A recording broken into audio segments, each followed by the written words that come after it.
And crime and violence must stop.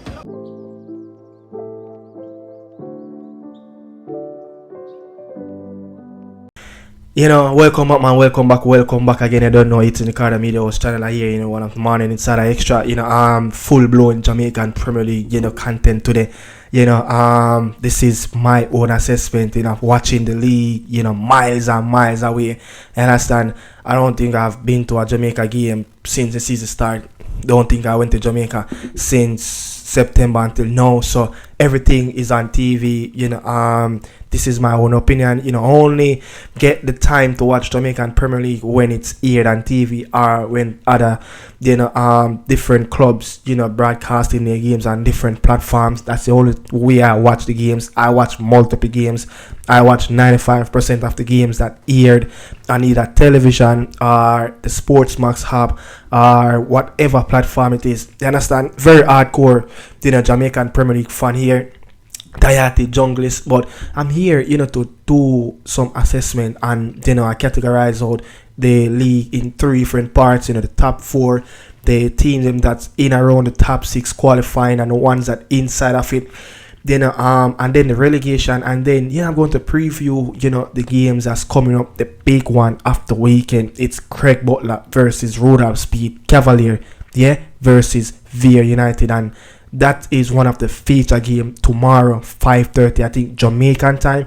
And 2 games tomorrow and 2 games on Monday. So the 2 games tomorrow will be the first one at the Anthony Spalding Sports Complex, Waterhouse versus Molynes. That's like a little derby right there. And also the Veer Cavalier game, and then the Monday Night Football, it's a big one, the West Kingston derby. Yes, Tivoli Garden versus Arnett Garden, and also Racing versus Chapitan Maroon, the 2 newly promoted team. So I'm going to get into it. Look, this is my own opinion. If you have something to say, drop your comment in the comment section about the Jamaican Premier League. You understand? But after this, I will jump right into it and start off with the top 4 teams, and then chat along right into the nitty gritty of the top 6, and then dissect what's going on in the relegation zone.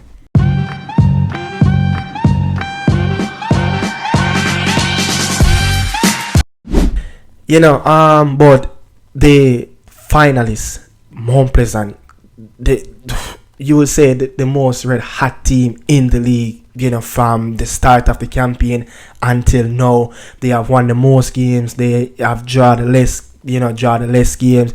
They have conceded less goals, the best defensive record, the highest scoring team in the league, 70 plus points, I think it's 72, and also I think 70 goals scored in the Jamaican Premier League this season. What more can Tappa with more ask for this team? And look, the job that they have been doing since match day 1 until present moment, at this moment, they still have another task after this regular season finish. They have to go into the playoff to do the damage. They must go on to win the league. It will be, sad moments around, Mount Pleasant football. But what I must say, this team, scoring for fun, defending for fun. I think this team is considered only 2 goals at home this season. The best home team in the league. They have almost literally top all of the stats. They have conceded the less shots in the league.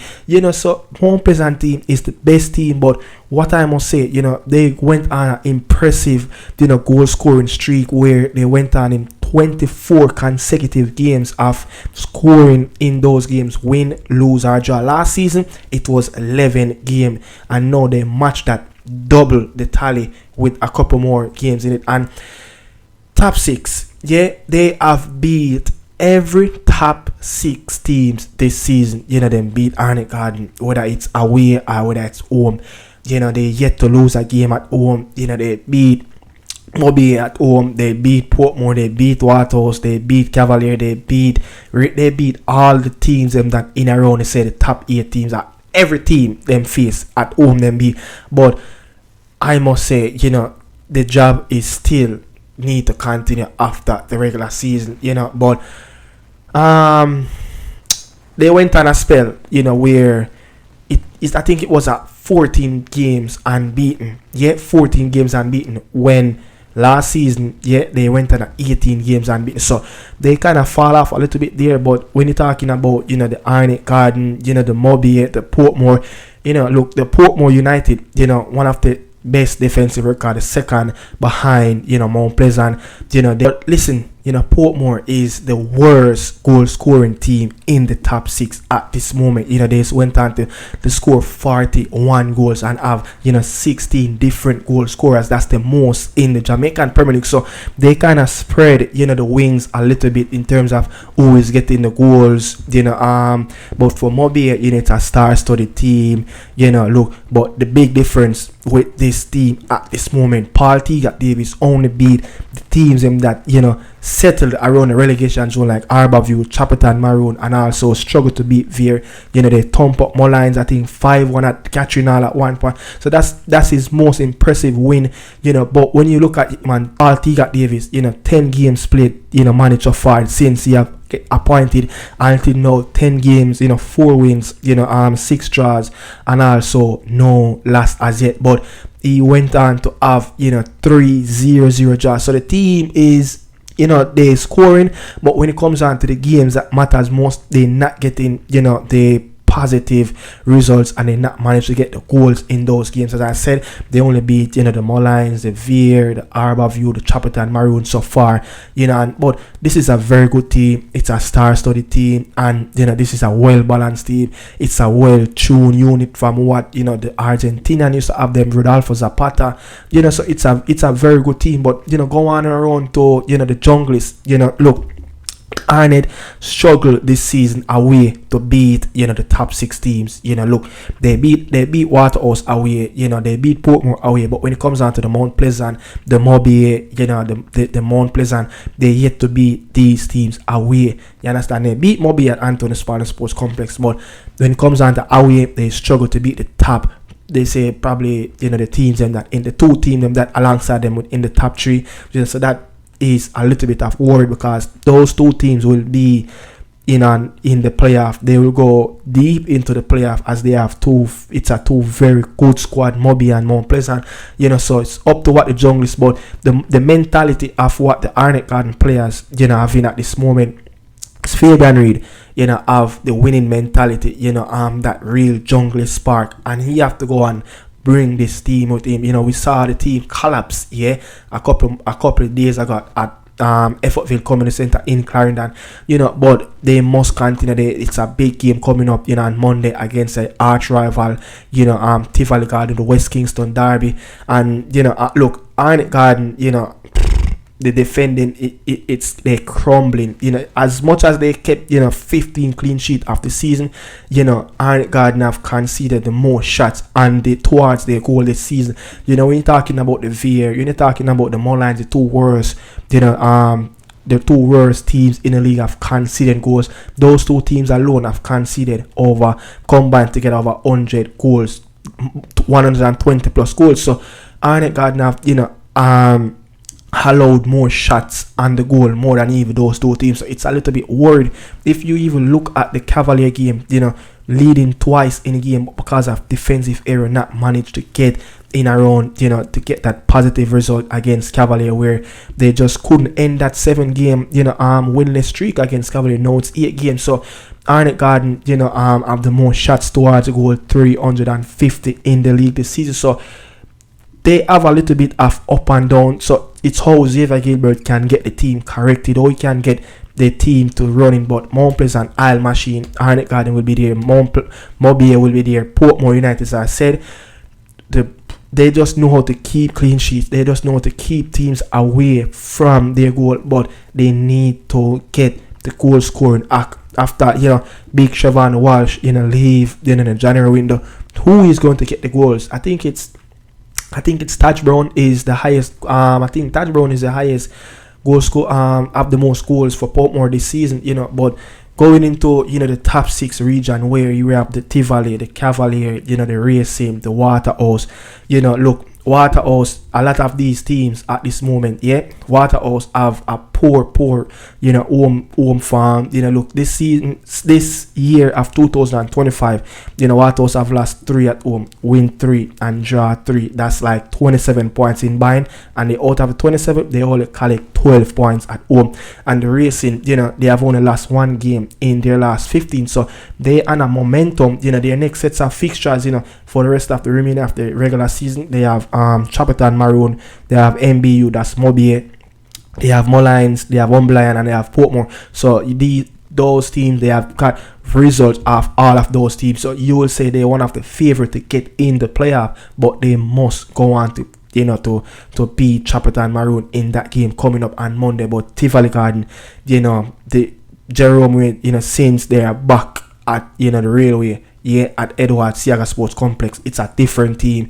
They went on 2 different type of streak, in some mixed bag of streak in the season, where it started off, I tell you something, it started off match day 11, because their first 6 games, I think they didn't win any games, and a lot of people were calling for Jerome Whitehead and said, hey, he should be out of the door. But after that, match day 11 to match day 18, he went on a spell. And then from match day 29 to match day 34, that's 15 games in total. You have only lost 1 game in those 2 different streaks. And you have only lost 1 game. I said he drew 4 and 1 10 of those games. So those 2 streaks put Tivoli in the position of getting in around the top 6. But as I said, the last 7 home games since 2025, they draw 2, they won 4, so they yet to lose at home this season. And big game coming up in the jungle for Jerome Wade. You know how to get the result against Arnett, but not so this season. But you have to look back on the drawing board what he have done last season against Xavier Gilbert. But a player who have scored over 5 goals in those 3 games versus Arnett Garden. I think 2 games, Justin Dunn applying trade right now for Cavalier and alone. So he's going to have to to get the result against Arnett Garden. But what else? The Cavaliers, since the game against Miami, the second leg at the National Stadium, they have played 4 games, only win 1, lost 1 and draw 2. So they are not on that run. They have one of the worst defensive record in the amongst the top 5 teams in the Premier League season. They conceded 35 goals. Last season, Cavaliers only conceded 17. Of 2023-2024, they have the 3rd best defensive record last season, and now they have the worst defensive record against amongst the top 5 teams as MBU, Mobile, Mount Pleasant, Portmore, and Arnett Garden. So they have conceded 35 goals. I think the team that conceded the most, I think it's maybe Tivoli conceded more goal than them this season. That's in the top 6. So Cavalier, goal scoring is not a problem. Shaquille Stein have 9 goals. John Mara Calvin is up there. I think he's the second leading goal scorer after 15 goals or something like that. But they scored 48 goals this season. So goal scoring is not an issue for Cavalier. And also, I'm just trying to figure if I left out anything around, but going to move on from that. But again, the prediction, I just think that Waterhouse, with their poor defense, home runner farm coming into the last stretch of, if they can do what they did and they won their last 5 games in the remainder of the last 5 games last season, to get into the top 6. If they can do that again, starting versus Mullines, coming up on Sunday, then they will surely book their spot in the top 6. But it's going to be nitty-gritty. It's going to go right down to the wire, because the Racing, even though Cavaliers like 4 points ahead of the 7th place, I think they're on 50, and then Waterhouse is on 46. They still in around. They cannot afford. They have more games to play than any other else team that's trying to qualify for the top 6, but they're just not performing at this moment. But the relegation, the Umblian, the Dumble Holding, Chapperton Maroon, I said Umblian, the Veer, the Mullines, it's not looking really good. Let's start off, with Umberland. What Alex Thomas been doing. It's remarkable. Remember, Andrew Price, got sacked, I think, last year and a half in 2023. You know, of December, and you have the Andrew Pierre, to cover. You have the Vassal Renal, other stint, the Donovan Ducky, and none of them managed to get the real deal out of Umberland. Look,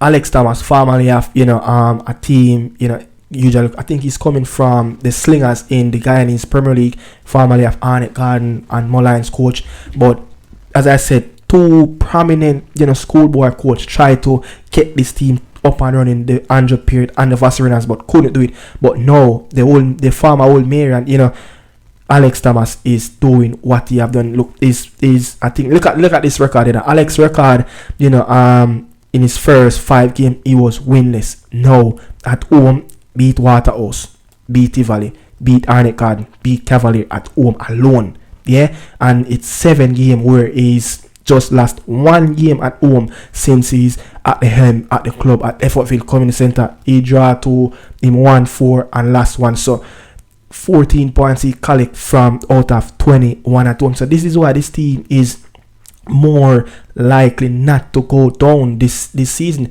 And you talk about the Dumbo Olin, they 8 games now without a win. That's scary. And Mullines just continue to not getting points, continue to conceded goals after goals, the worst defensive team in the league, which conceded 67 goals. They remain after fixture.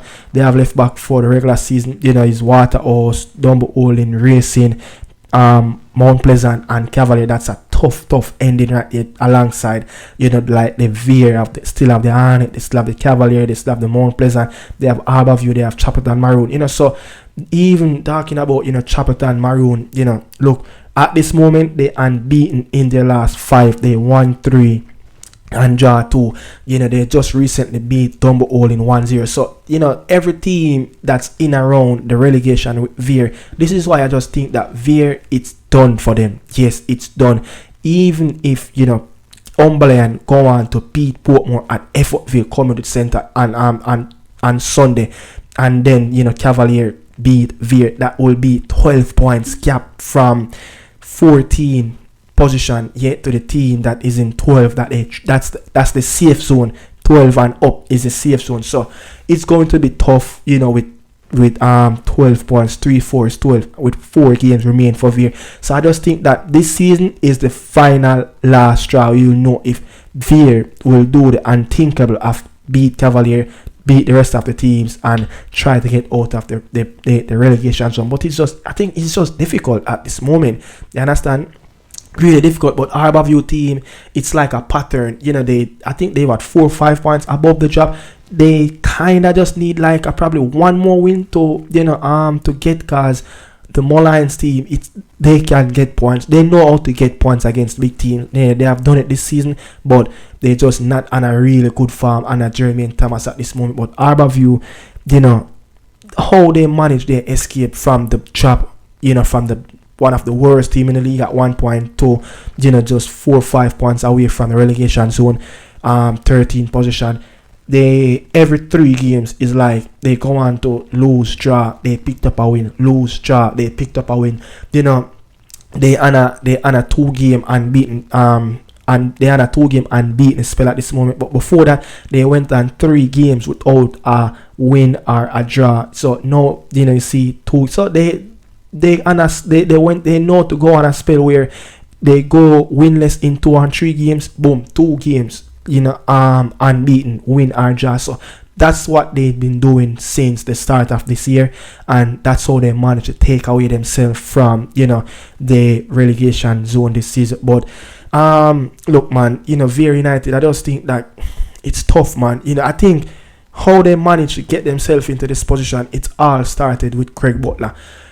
Craig, you cannot take away all of the experienced players that have done it last season, with Veer United, to bring in schoolboys, young players who have never played in the Jamaican Premier League. And I think from the get-go, he undermined the Jamaican Premier League, the physicality of the Jamaican Premier League, the quality in the Jamaican Premier League. Think that the Phoenix players can do a very good. This is not schoolboy football. He's struggling in his first season of schoolboy football, but will he get that opportunity again next season coming in 25-26 season? Yet to prove himself. It's difficult at this moment. He's 1 foot already going into play Bush League Tier 2 football.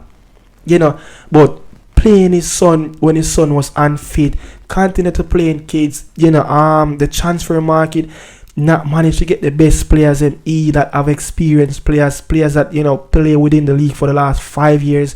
I just think too much inexperience. You see that the players are 29, 28, whatever it is, those players have lack of experience in the Jamaican Premier League, and I just feel sorry for Lenny I team. This is not Lenny I team.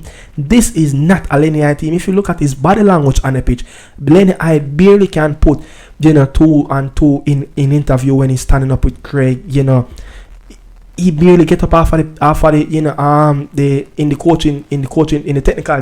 technical box to give out instruction to the players. You don't really see that. This is not this Veer team is playing. This is not how Clarendon team play. Even when Teacher Hyde was at Dumbo Olin, this is not how Dumbo Olin want to play the football. So who is the man in charge? Who is the head of this team? It has to be Craig Butler.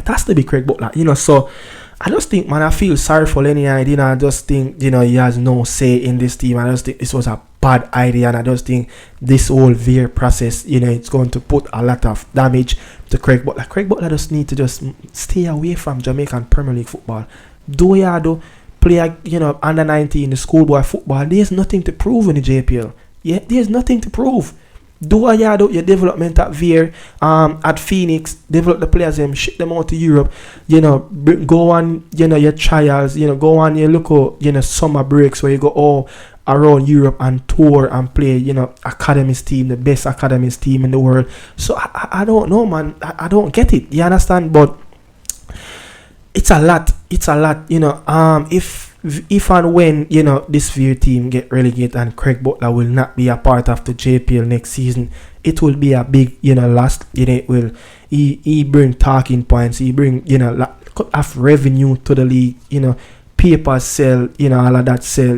Media make money. Everybody make money when you have a controversial figure like that in the Jamaican Premier League. Craig Butler is like a Jose Mourinho. Yes, Craig Butler is like a Jose Mourinho. So it's difficult. I would love him to be in around, the next season to see if he can prove himself and learn from his mistake. But I just think his own mistake and his naive. He's a very naive person. He's stubborn. I just think, give him that opportunity again to see if he will learn from those. He might have to go play Tier 2 football. Let's see if he will go play Tier 2 football with Veer and try to bring them back up. I just think those players, Tier 2 football will probably do well for them at this moment. You understand? Get them that look a bit more of a lesser competitive league, something where they can manage and be more competitive, and then build up their self and get ready for that new season that will come out, the 2026-27 season in two and a half years from now. So but Moline versus Waterhouse, look, of dropping points. Look, they drop points at home versus Mobile. It's not looking good after I think they went on a back-to-back home win for the first time this season. I think they beat Portmore. I think they beat another team. Playing Molines at Arnett, it will be a stubborn game. Yes, the last TV game that they played at Arnett, they drew that game versus Chapperton Maroon. You understand? But I think with Molines, trying to figure out themselves and try to get points. They drew a game earlier this season versus Waterhouse, so they would love to get that point again. But the Umberland versus Portmore, it will be a tough game. This is like a derby game at one point. St. Catherine is right there from Effortville, just around an hour drive. From Brayton, go into Maypen and go around to Effortville community center. But Mobile will host Dumbo Olin.